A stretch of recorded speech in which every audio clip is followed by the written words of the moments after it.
Hola, gringas y gringos, and welcome to Gringos Are Us. Expats with a Plan. I'm Mark. I'm Gina. These two are our new additions temporarily. We're going to explain coming up next.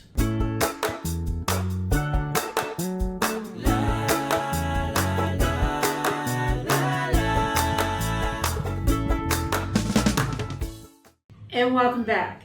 So this is a special edition video. This is not our usual living as expats in Mexico video. Nothing usual about this one. Let me introduce you to Tabby, And we got real original here. Grease. Grease. We're going to tell you the story about how we ended up with these. And we're just going to start at the beginning. And I have some video clips that we can supplement the story with. But we have behind us, there's a property that has at minimum 20 cats that the gardener was able to get photos of. They may have 30 or more. And basically, most of the time in these situations, when you have a colony like that, they're not spayed or neutered, and they're having litters of kittens, which just increases the problem, right? Free love commune. Okay, little one, you know, all that's going to be on the mic. Yeah, see? Let's switch, and I'll feed this one. Maybe this one will be happy. Come on, Grease. So what happened was, we had a calico cat that was coming in, and she would sit outside on top of a roof that overlooks this Tanaco. And I just thought she was just a visiting cat. I didn't know if it was male or female. And it was very wary of us as people, as most Very ferals. skittish. Yeah. Yeah. I was trying to get it to warm up to me, and it wasn't happening. Nah. But she actually had a litter of kittens She was probably bringing them here and dropping them off in a Tanaco enclosure. with no protection. No protection at all. Not from cold, not from rain. We didn't realize they were in there. They were very, very quiet, but she had brought them probably right after we got here. They were considerably older and bigger than these. Yes. So they had to be at least, I'd say, 2 months old, maybe. That's what I'm saying. They Yeah. were placed in the Tanaco about the time we got here. Yes. What actually happened first is that we found this litter. I heard these noises, and there's another enclosure in the back of the Jardine. It has some shelter. It's covered. The mother had appropriated the little area between the two cinder blocks there and used that as a very nice... She used it underneath all of that. There was a pile of leaves, and she nested there. Yep. So ultimately what she ended up with is she had, I believe, at one time, 8 kittens in that nested area. But maybe we were pestering her too much. She was taking them, it was down to 5. And a couple of them were in another Tanaco enclosure. And then... That was a real pain for her to get in and out of because it's not real simple. And that didn't last very long. And suddenly they were all back. Well, not all of them. Well, It grew, 6 of them. It grew to 6. So 2 of them never came back, and I don't know what happened to them. Hello, guys. Hello. Hello. 1, 2. Okay, I'm really confused. 1, 2, 3, 4, 5, 6. Wow, I don't get it. She's just moving them back and forth in places. I just don't get it. But now we have 6 again. So then we got the 6 kittens nested in the back. And then we find out we've got 4 kittens over here in a Tanaco enclosure from the calico cat. Mama kitten, mama cat, she didn't come for 2 days. It was raining, it was cold. Yes, they were enclosed in something. They were dry in the leaves. But they're hungry. yeah, And they're crying incessantly. They literally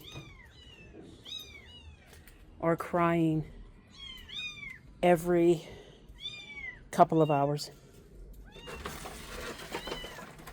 They've been crying for their mama. I'm surprised that they're even alive at this point.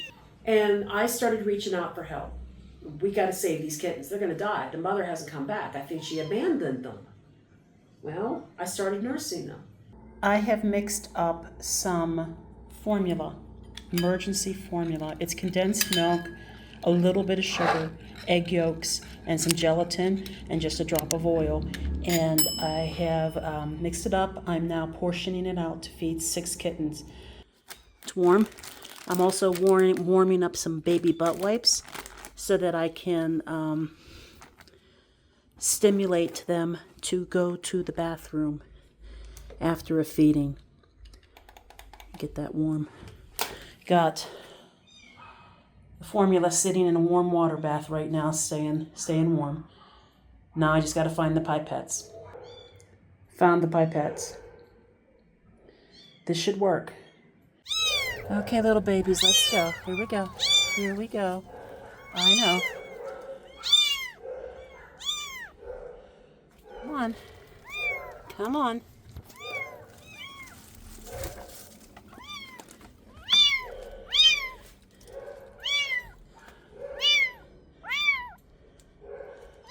There you go. Come on. Here you go. Come on. Come to your foster mama. You too now. I know. I know. You just want your mama. I know. All right. Come on. Come on, little one. Come on. I know. Here we go. Come on. There you go. One more. You back there in the corner. Come on. Come on. I know, baby. I know. There we go. There we go. You can let go now. Okay, then. Oh, I know. Let's get you some. Let's get you some. Here. No, that's my thumb. Over here. There you go. That's it. That's it. Good little kitty.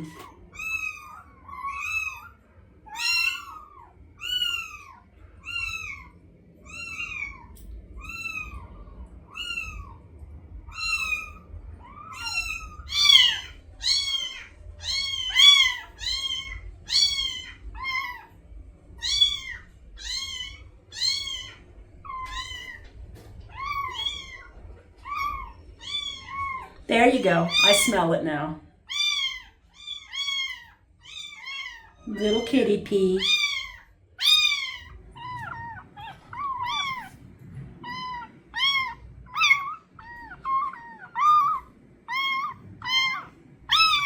Mary from Furry Tales. Furry Oaxaca. Tales of Oaxaca.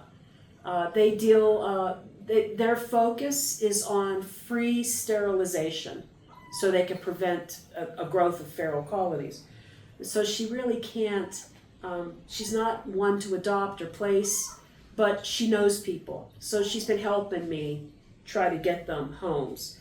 And she's been wonderful. She supplied kitten milk formula for me. Bottles. Bottles, the bottle cleaners. She just brought some kitten kibble over because this one's ready for that. And help set up the appointment with the vet. Yes, all those things. But before we got her involved, this one. Oh gosh, I'm on day 2 of feeding. Day 2 of the 6th. I come to the kitchen. It's raining. I'm mixing up the formula. Using a pipette to sort of. Right? I have to mix up fresh formula. I didn't even have any of this stuff from Mary yet. I'm at this point, I'm using the formula that I made up from a recipe online with like evaporated canned milk and egg yolks and gelatin. And yeah, it's emergency feedings for them. And I'm hearing a whimpering noise by the kitchen door. And I'm like, no, they're back in the back of the Hardin. And I look down, and this little one right here is soaking wet and shivering on the ground. I don't even know where she came from. We don't even know who the mother is No. because it's too young for that litter Yep, and too old for this that litter. litter. And we don't know if this was a case of, no, you're not part of mine. I'm dropping you off and you're on your own. And she fortunately worked her way to an area that we found her, because if she had been on the other side of the Hardin up against the brick wall over there, we may not have seen her. No. If I hadn't heard something and looked around and saw her on the ground shaking, we wouldn't have found her and she wouldn't be alive. I did not think she was going to live. She was so cold. I sat for 2 hours holding her in a towel to my chest because kittens, they can't regulate their body heat and they won't eat if they're too cold to eat. And I didn't know what to do with her. I was like, oh my gosh, she's going to die. Today, she is the most active of all the kittens that we had. She follows us around. It's so cute.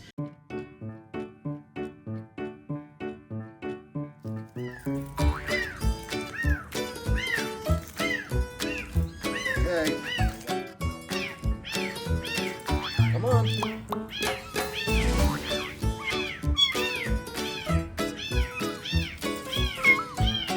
You're not keeping up with it. Come on.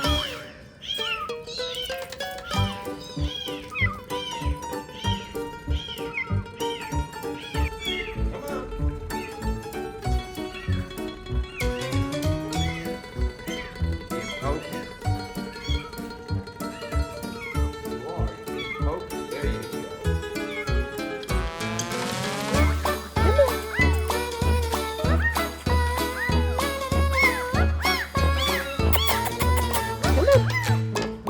There you go.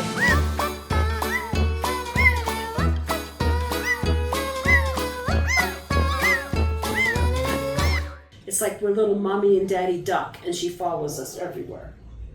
Yeah. She likes you. Yeah. She climbs up our pant legs onto our shoulders. She's really adorable. So Good thing she's getting adopted. at this point, we actually had, I'm not kidding, 12 kittens from 3 different litters. Here comes the bad news. The litter of 4 that was in the Tinaco, when Hurricane John passed through, all the rains that came from that, it was in the 60s and it rained for like 4 days straight. And And they were cold. we knew that they were in there, so I tried to take our roof bag and cover up part of the enclosure so that they had a little bit of a place they could get out of the rain, and they never quite utilized it. They were just like, They wouldn't move under it to keep dry. So they stayed, and we couldn't get to them. no, there's no way for us to reach them. No, they perished. They died. The gardener came. He retrieved them. So after 3 days of me nursing the litter of now 7, because it's 6 plus this one that I found, the mother cat shows up. Okay, if I had nursed these kittens, they would have all been dead. She shows up on day 3, just staring at us. So I'm like, oh, quick, let's put them all out. Let's put them all out. So we did. We put them out immediately in front of her. She grabbed the closest kitten to her and bolted, and that was gone. And that was the last we actually saw of her. Yes. So I continued to take care of the remaining 6. And we actually put a box with a towel inside the same enclosure, out a little bit, but they were still covered from the elements, and put a heating pad in there so that they were, because mama wasn't coming to keep them any body warmth. So it was either all of these little itty bitty balls of fur generating their own heat, so they need a little extra. So Yeah. we put a heating pad underneath there, a towel on top, and they were. We stuck them back in the nesting area, Yep. hoping that she was going to come back. I don't know if she did for sure, but Somebody did. The next morning, 3 more were gone. So she must have come back and picked up 3 more. So if it was her, she now has taken back 4 of her 6. We were left with 3. So we had Tabby here, who really isn't hers, and she probably would have never taken No. Tabby. We had Grease, and then we had the runt, Botas. What we have here is Tabby. This is Tabby. Say hi, Tabby. Say hi. Hello. Okay, and we have Grease. This is Grease. Say hi, Grease. Okay, and the last one is the runt. This is Botas. Botas. Aww, little Botas. Say hello. Yeah. Because she's adorable and hungry all the time. Yes, I'm talking about you. Oh, hello. Oh, goodness.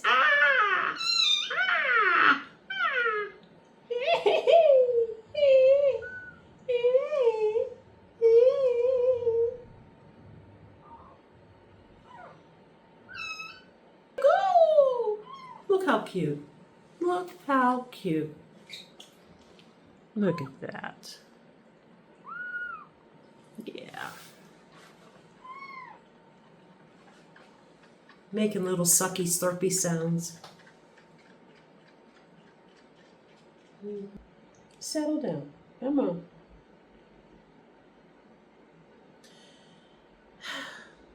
I wasn't planning this, obviously.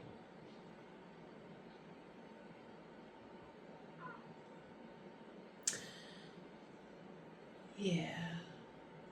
I miss having pets. Why? Hello.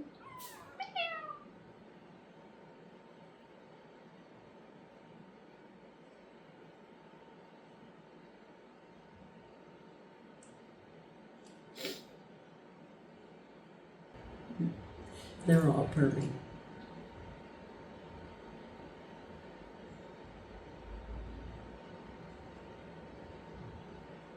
Botas was a black and white cat with the white boots. Definitely the runt. Yeah. And he,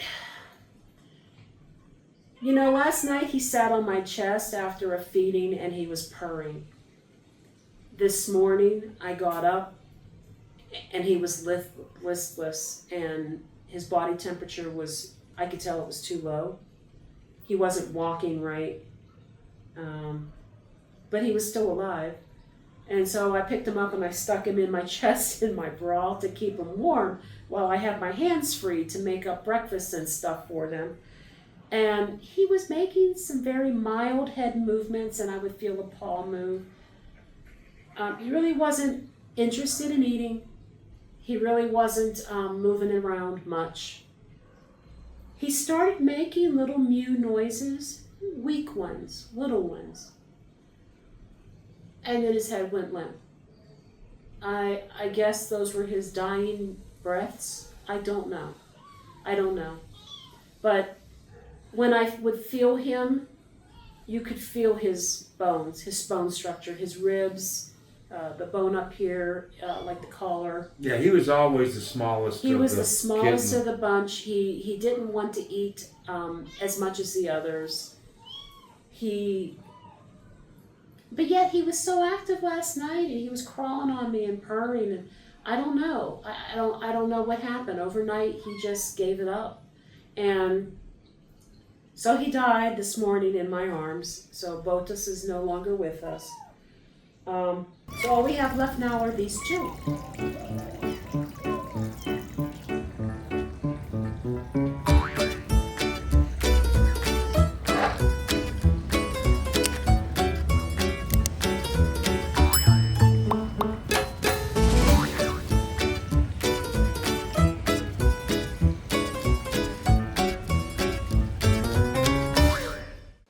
so we have a special guest now to introduce to you. This is Mary from Furry Tales of Oaxaca. Mary was very instrumental in assisting us with contacts that she has to try to help home those kittens. But Furry Tales of Oaxaca is not in the homing business. You are primarily there for sterilization, correct? Providing free sterilizations to dogs and cats in the whole state of Oaxaca. Wow, the whole state. The whole state? That's a big state. It is a big state. Oh my I'll gosh. get them all eventually. Oh my gosh. So tell us a little bit about Furry Tales of Oaxaca and how you got involved. So Furry Tales of Oaxaca was incorporated and became a 501c3 in 2022.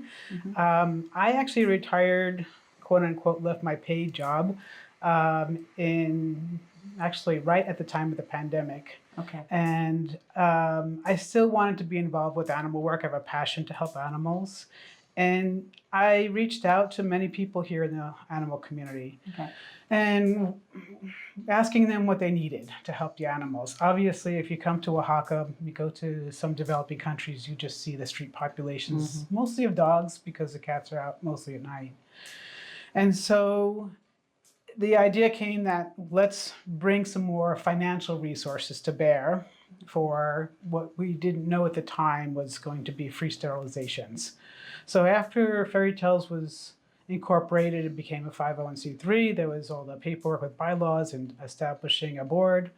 Once we met as a board, we also continued to work with the local people here and learned that the best thing to do was to provide free sterilizations to get the population and suffering of those animals down. Okay. And to that end, one of the problems we have here, and the reason we had so many litters of kittens on this property, is because right behind us, we have a house with like 20 cats. And so they were bringing their litters over here, probably for protection from the rest of the cats. Yeah. And so your organization is now working to help get those cats sterilized. We call that Oaxaca magic. And it plays out so many times. You have a conversation, and I can tell so many stories about that. You have a conversation, you reach out to me, and then, okay, the kittens get you take care of them, then they get another temporary home and hopefully a permanent home. And then it's like, oh, well, the problem exists and will continue. And so we have the resources. We work with two organizations. We use the Footprints of Oaxaca, and the other one's called the Trapagatos Oaxaca. Huellas de Ayuda Oaxaca basically is a team of vets and their support staff. Okay. They do free sterilizations and then also help with street dog or cat colony projects to do the actual sterilization. The Trapagatos typically will do one or two things. They'll go to a place and trap the cats and bring them in to a clinic, Okay. and then maybe get them adopted out, but if not, get them returned to the colony. In the situation behind you with a cat colony, this is a situation, there are at least 20 cats, maybe up to 30 is what I understand. And in that situation, if the landowner is willing and the place accommodates this, we'll bring both teams in to trap them. Basically, if you grab them, you put them in a pillowcase because you can anesthetize them that way. And then if not, you use traps, and basically they get anesthetized quickly, get operated on, and then they're basically recovering in their same place. So that's an ideal situation. Okay. 30 cats. I want to just mention that about a month ago, there was a project in a place close to here, 20 minutes away, called Wayapam. And those two teams went and sterilized 79 cats at this one location That in one day. Is insane. Yep. Is that the video that I saw on YouTube? I think what you saw on YouTube was a sterilization campaign. Okay. No, we have some footage from that crazy day of peeling cats off the wall. Which I will share the link below so you can see this because it will blow your mind.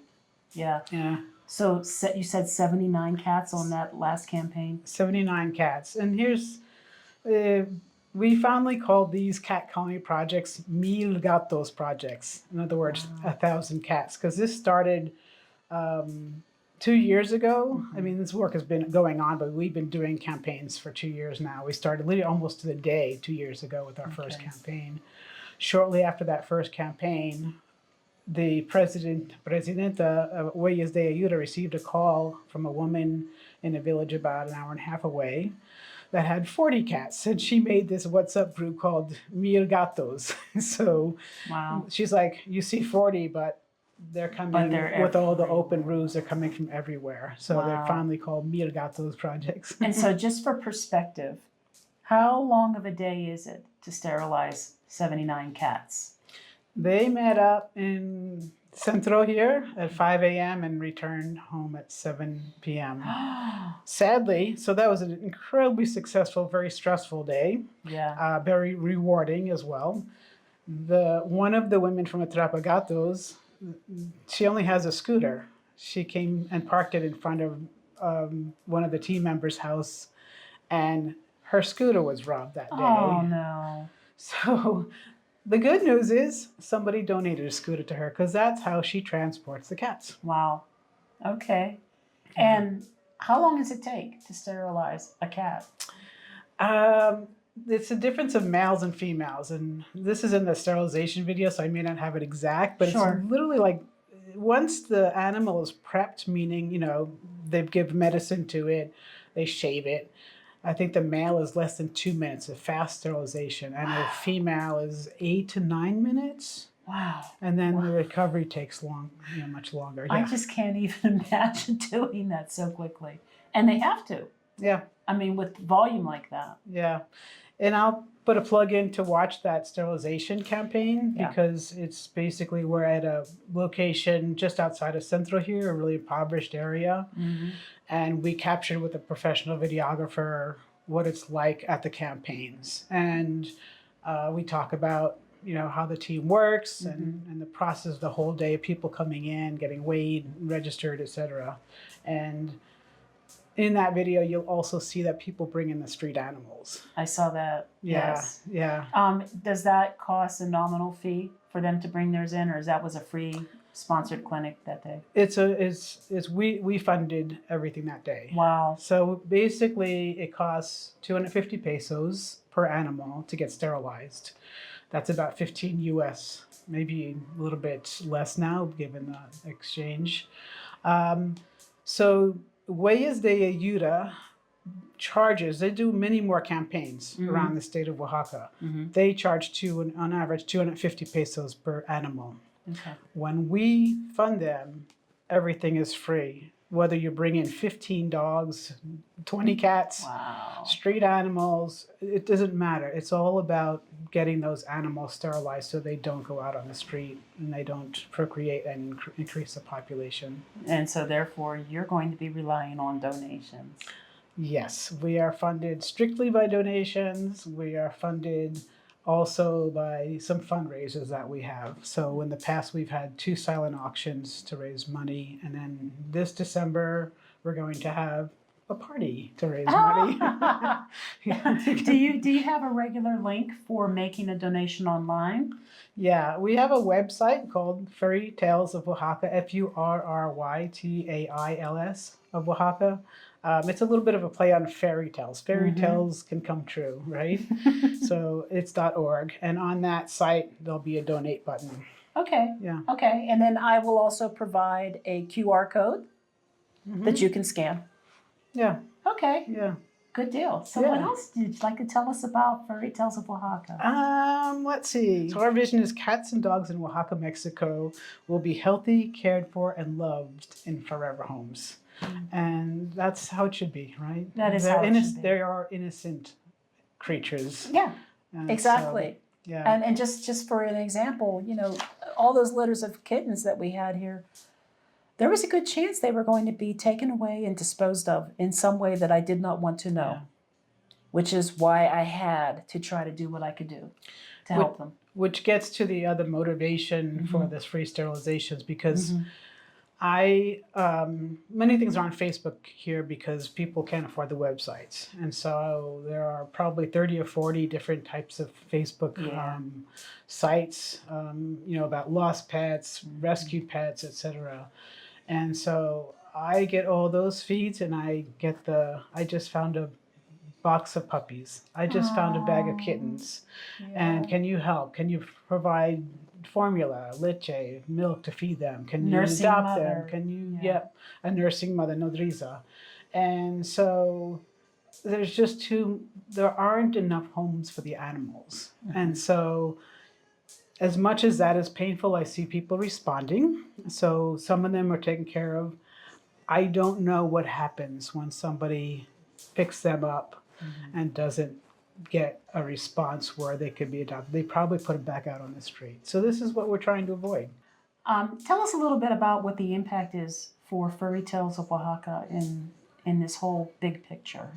Okay, there's a diagram that best describes this.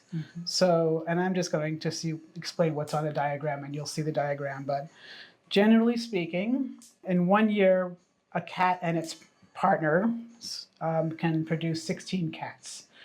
In 6 years, that becomes 67,000 cats. That if they fully survive and they procreate and everything. So obviously we're saving so many lives just by sterilizing each cat. Yes. $15, one cat. $15, one dog. For dogs, 1 year produces 12 dogs, 12 puppies. They procreate, and it's 67,000 dogs Oh my in year gosh. 6. That's incredible. Yeah, so as much as it's hard to see, and this is the whole thing of always just trying to just stay focused, do your job.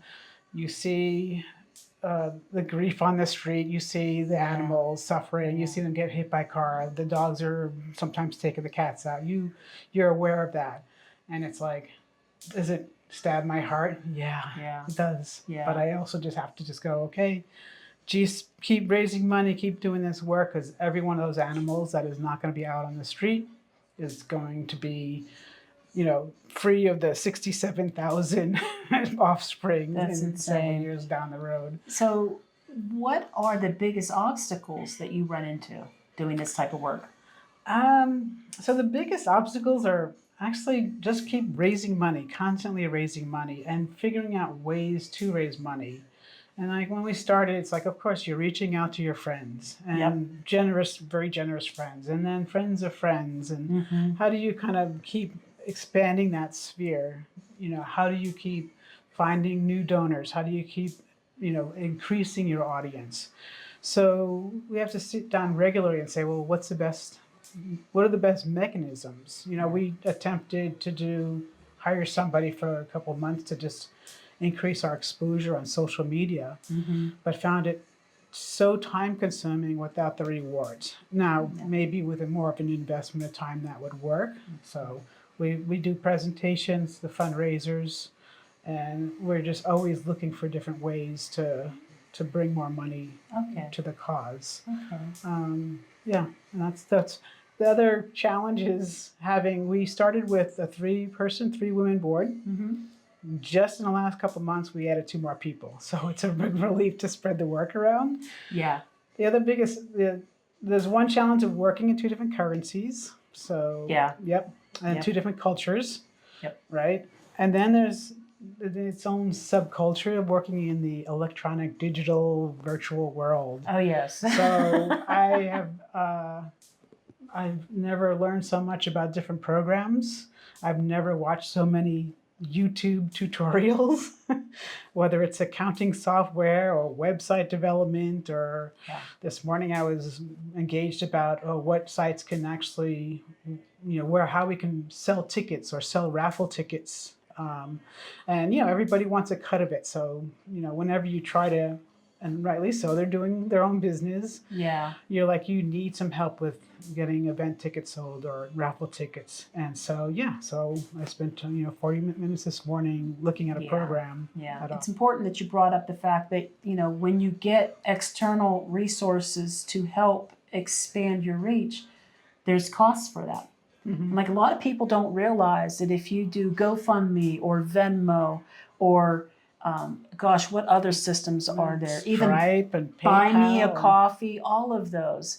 PayPal, they charge a fee. That's how they make their money. Right. And it's just the amount of the fee, the percentage that changes between them. So, when you have to reach out to external sources to help raise money for your organization, you're going to end up paying part of that out as well. Yep, exactly. And so there are some programs that are offered free for nonprofits, and we take advantage of them. There are, like, so part of the process with getting the payment gateways of Stripe and PayPal set up is put a request in to get lower fees. So we get lower fees, but they still take a big chunk of They our. take a chunk out. They take a chunk out. So anything we can do to save money is what we do. I mean, Sure. and to that, on that note, one of the things we wouldn't be able to do this work, or the teams would not be able to do this work so efficiently from a cost perspective, without the help of volunteers. So, Oh, yeah. so we tap into them to help with the fundraisers, and we'll be tapping into volunteers more. But at the actual campaigns or the cat colonies or the street dog projects, Yeah. there's just come with volunteers, and they just do all kinds of work. All the medical stuff is done by trained professionals, but they just put their heart and soul. You know, they know how rewarding this work is. Yeah.